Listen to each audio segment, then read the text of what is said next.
Right then, how's it going everyone? I was just checking an air map to see where I can fly. And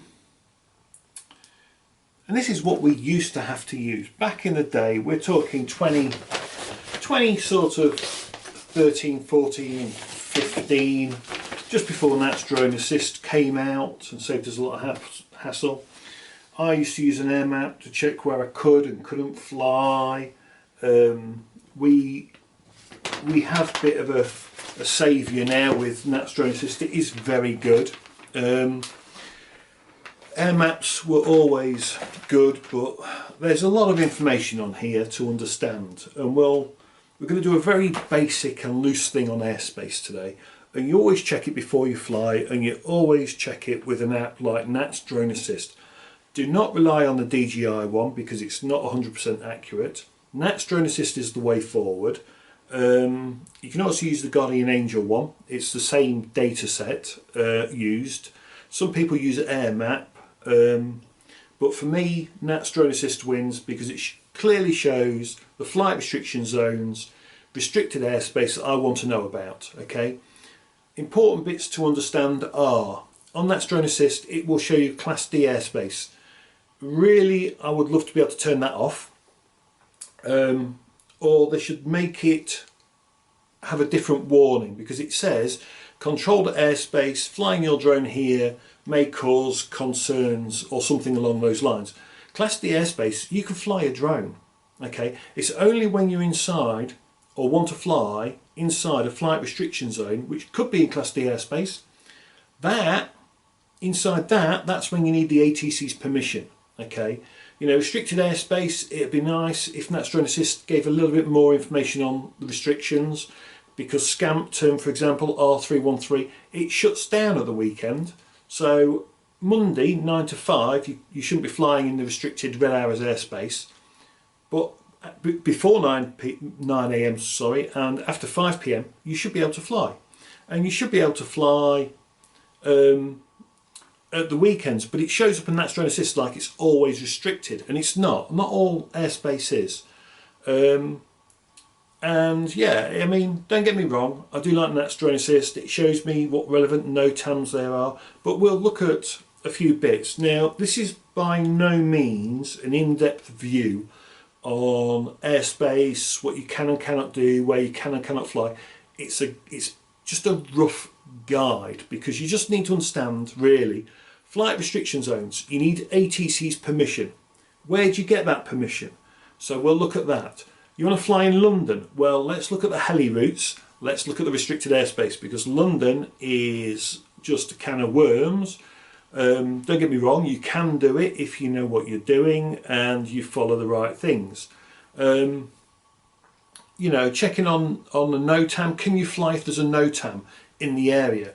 Well, yes you can, unless it says specifically you cannot fly an unmanned aircraft. You can fly there. Okay, so we're just gonna have a quick look, and it's a very, very general overview. Okay, whatever you do, you know, do a bit more research on airspace. There is more to be looked at. This is very rough and very loose. Okay, this is by no means the ultimate guide, because if I did the ultimate guide, we'd be here for the next 5 years, and yeah. NAT's Drone Assist, what can I say? It wins. Right, let's go.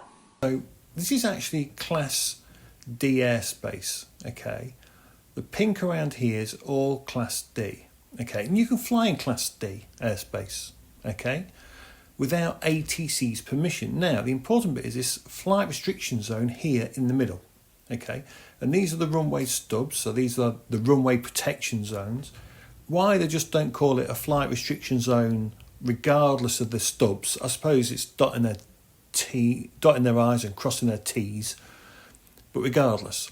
So this little runway stub here, okay, where the blue dot is, all this pink circle around here, okay, to this one here, around the other side, this is where you need ATC's permission to fly, basically. Okay, that's what you need to have. Okay, this pink stuff over here, you don't need it.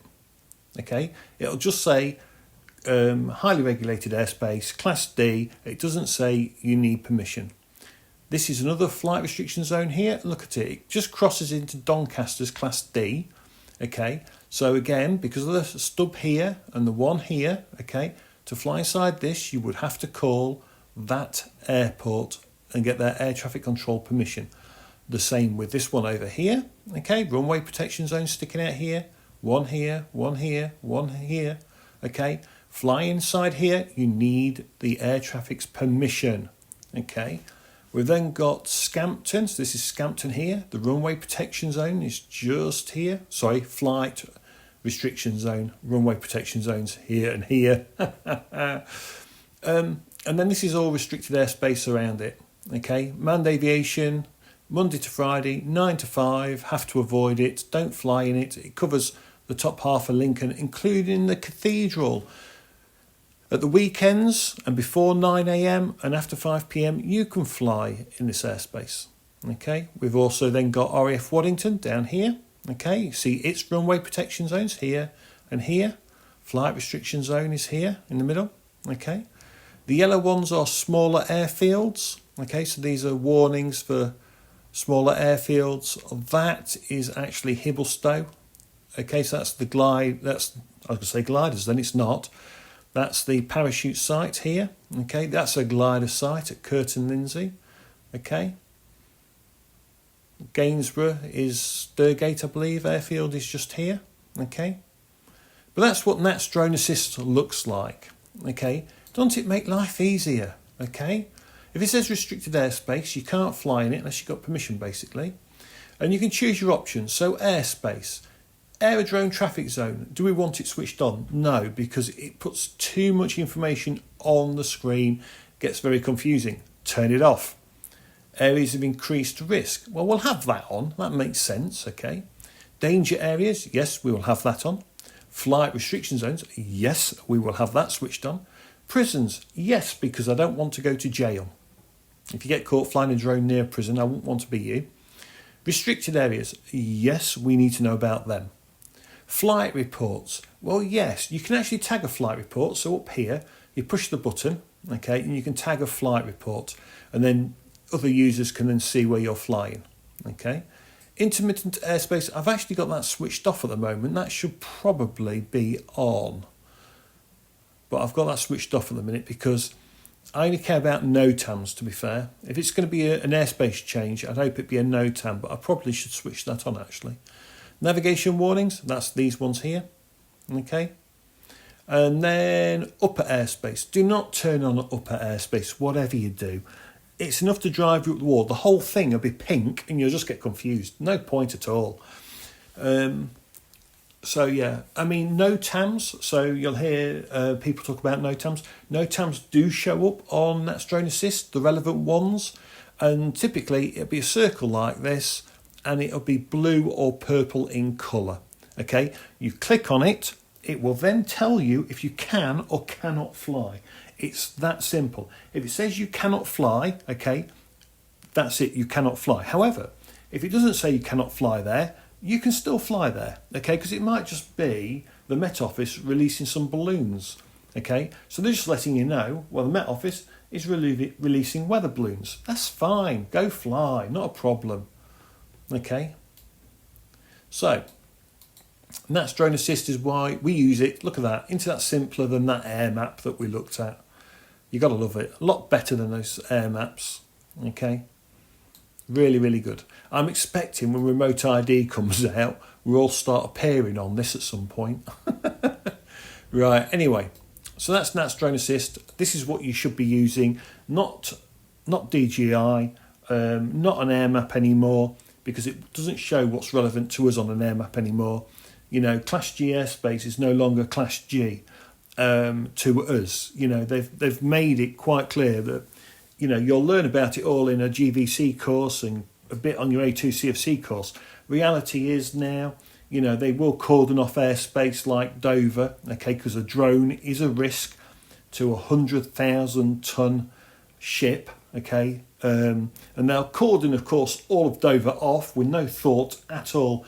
It's just the harbour they want to protect. They'll carve off probably most of the city. I've not looked, to be honest, because it just dumbfounds me that they've had to create a restricted zone around ships for security reasons, because that little drone that weighs half a kilo might do some damage to a 200,000, half a 500,000 ton ship is beyond me. But that's my rant. I'm going on a rant. Stop. Right, back to it. That's Drone Assist. That's what we use. Okay, that's what you should be using to check. Okay, and that's great. Okay, I have done jobs before. Okay, and I've ended up right in the nook and cranny just there. Okay, literally, I can see the property I want to shoot, and ATC says no to you, and you go, right, okay, if I walk right up to that with that Drone Assist and I've tracked where I am, I will then back off by about 5 meters from the edge, because GPS can be a bit out, so you've got to make sure that you're not going to infringe. And I've just gone the vertical shot, take the photo, landed and gone. Okay, so I have had times where ATCs will say no, but it's rare. Okay, right, that is NAT's Drone Assist. Very, very basic, a lot easier to understand than that flipping air map. Right, next. Right, so London. Thought I'd just show you London and the heli routes and everything. So London City is just here. Okay, Isle of Dogs is just here. Okay, where the mouse cursor is. Okay, we've got London Bridge just here in the middle. Okay, and the heli routes are all numbered. So London Heliport is here, but we've got H4, which goes through over the Thames and goes all the way from the centre there, Chelsea Bridge, all the way up over Vauxhall, over London Bridge, round through to the Isle of Dogs. Okay, and then you can see there's some restricted airspace. So this area here, R313, that actually only applies to helicopters. Typically, single engine helicopters are not permitted to overfly typically, although it can be allowed. But we'll ignore 160 because it doesn't actually apply to drones. However, there are 3 that we must be aware of. So 157, R157 here, and this has Hyde Park in it and St James's. You cannot fly here without a permission via the NATS portal. If you get caught in here, don't be you. Okay, when you apply permission to fly in any of the following airspace, you will probably end up going through diplomatic checks and all kinds of stuff. And it takes 21 days to clear you typically. So R157, okay. We've then got R158, as we see around London Bridge, okay, all here. Okay, so 158, you need special permission to enter here as well and fly. And then we've got R159 Canary Wharf. Is it? I'm going to say Canary Wharf, but I don't know if it is actually. It's the Isle of Dogs. But anyway, 159 here. I don't know London very well. I'm not a Londoner, and I really don't give a. Goes to show how much attention I give London, doesn't it? So 159, okay, heavily restricted as well. Okay, so you've got to be careful if you're flying here as well. Okay, now you'll notice one thing about all the heli routes that go through London. They follow the rivers, okay, typically, and the helicopter routes can come down to 300 feet in places, okay. In places you can be down to 300 feet for the helicopters. So if you are flying, okay, over the River Thames or anything, just be careful, okay. There is the London Port Authority. Now, they will charge you to overfly the Thames, but they can't, okay? Airspace is controlled by the CAA, it's a stakeholder. However, if you're taking off from a boat, you will then have to obey what the Port Authority say, okay? But if you take off from the bank and it's not their land and you overfly, that is perfectly acceptable, okay? There's always confusion on this. And remember, this is only about airspace, everyone, not about land, okay? Landowners have a right to say, no, you cannot fly from their land, okay? And that includes farmers, by the way. But these are all the heli routes, okay? And we've got London Heliport who like to charge for flying inside airspace that's a stakeholder.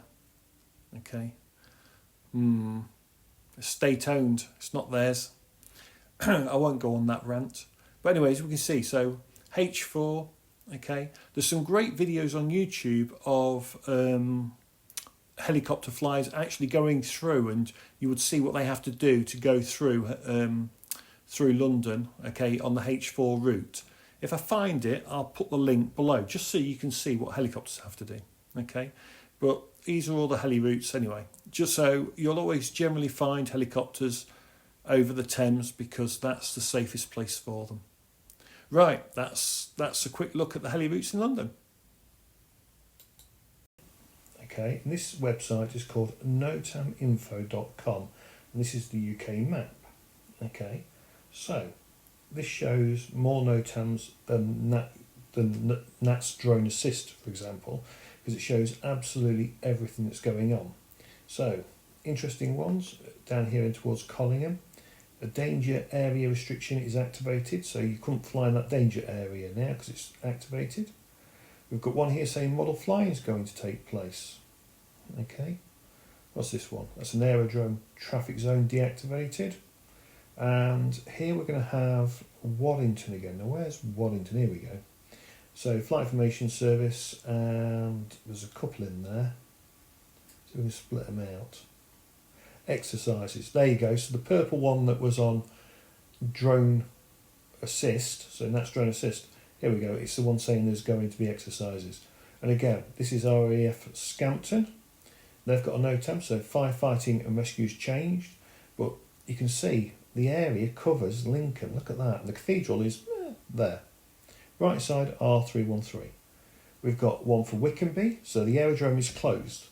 And this is one of the kind of annoying things. If an aerodrome is closed, you can't fly in its flight restriction zone because they've turned around and changed the ANO. Okay, so it can be frustrating. If you had a job to do inside the flight restriction zone, and the best time is when it's shut, you know, trying to reach someone could be a real problem. Okay, we've got Coningsby here, got hours of service, and I've just realised this is going to affect me at the weekend. Look at that, Coningsby Aerodrome, hours of service, 9:30 to 12:15. They do long weekends, don't they, the military? We've got obstacle, lights, unserviceable.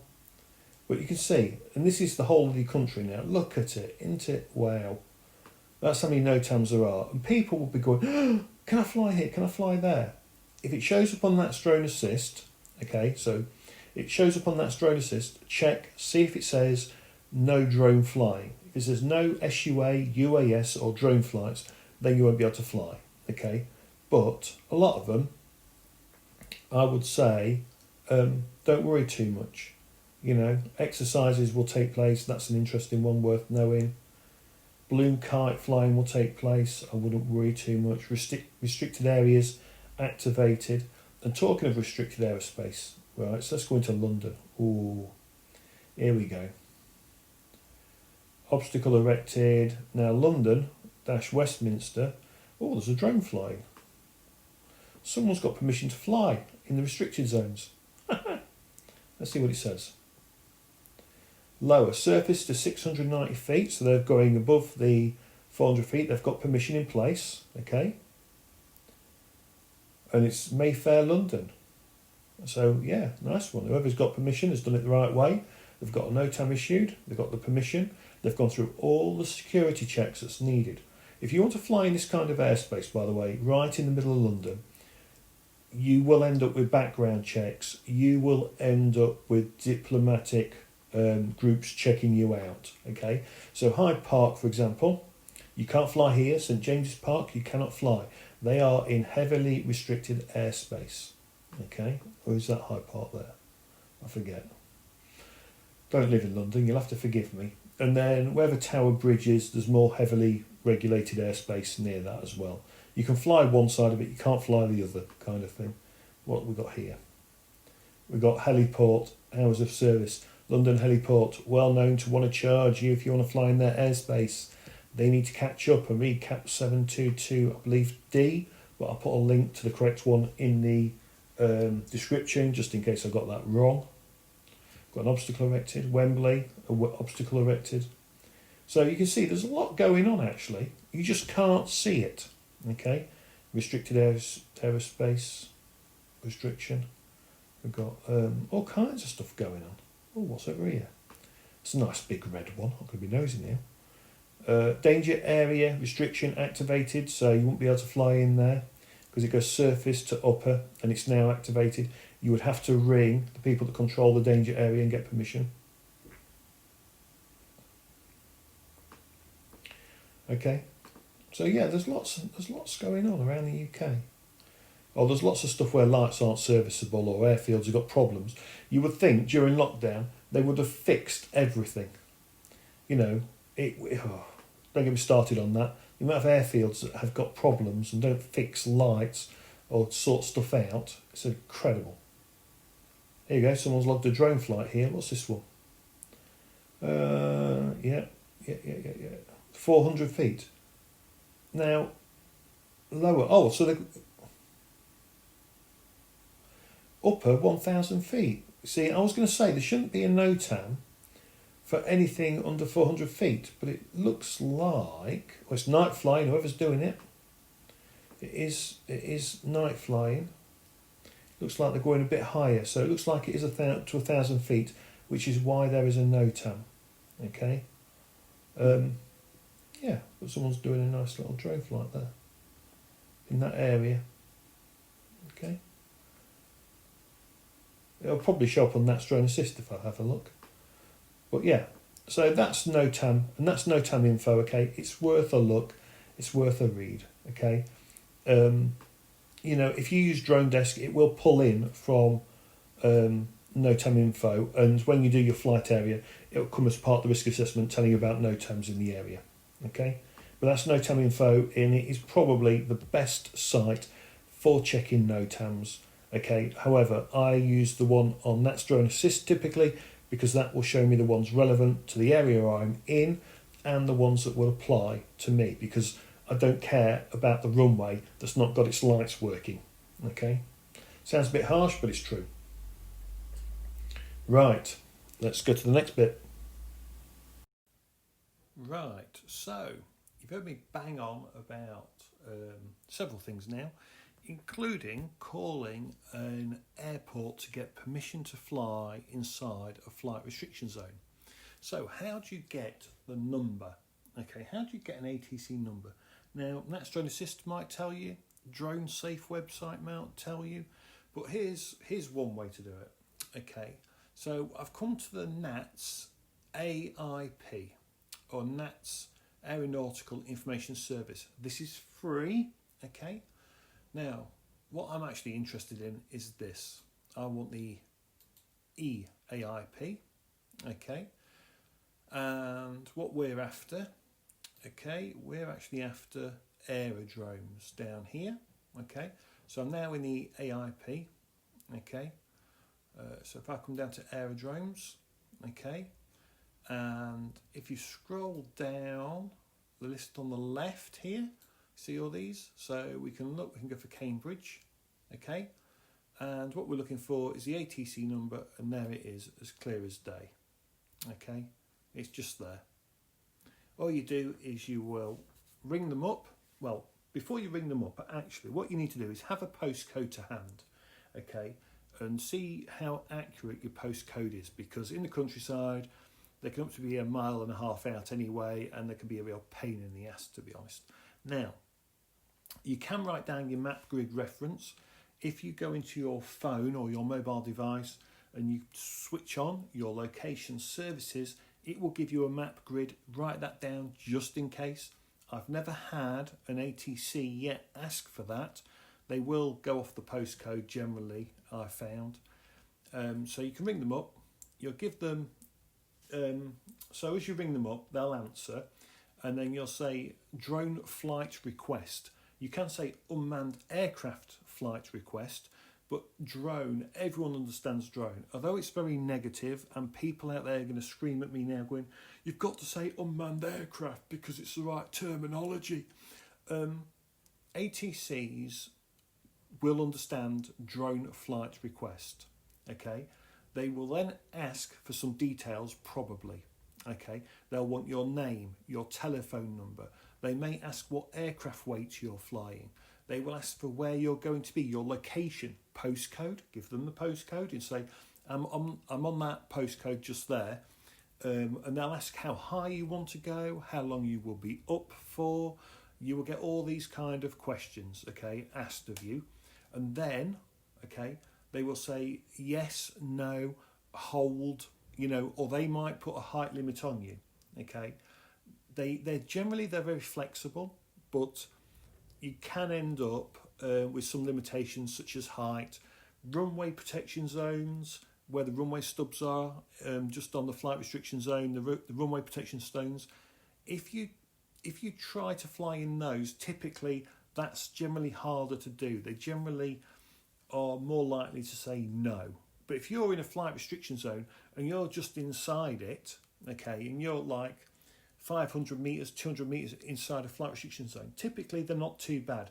Some get nervous about you being under their circuit, because typically a circuit height is around 800 feet, okay? I know they can be different, I'm just saying typically, okay? Before someone writes in the comments, you're wrong. They do vary, okay? But for example, let's say the circuit height is 800 feet, okay? Sometimes, if you say you want to fly to 400 feet, they can get nervous about that.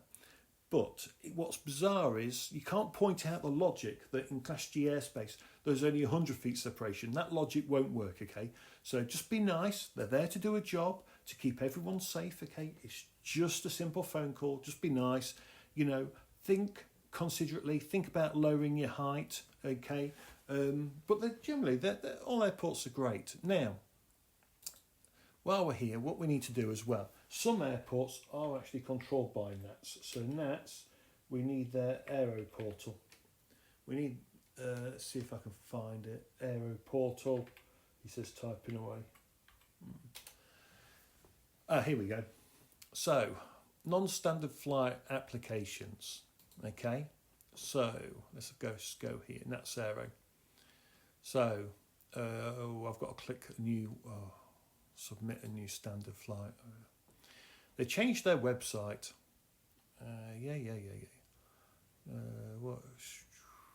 Right, so here we go.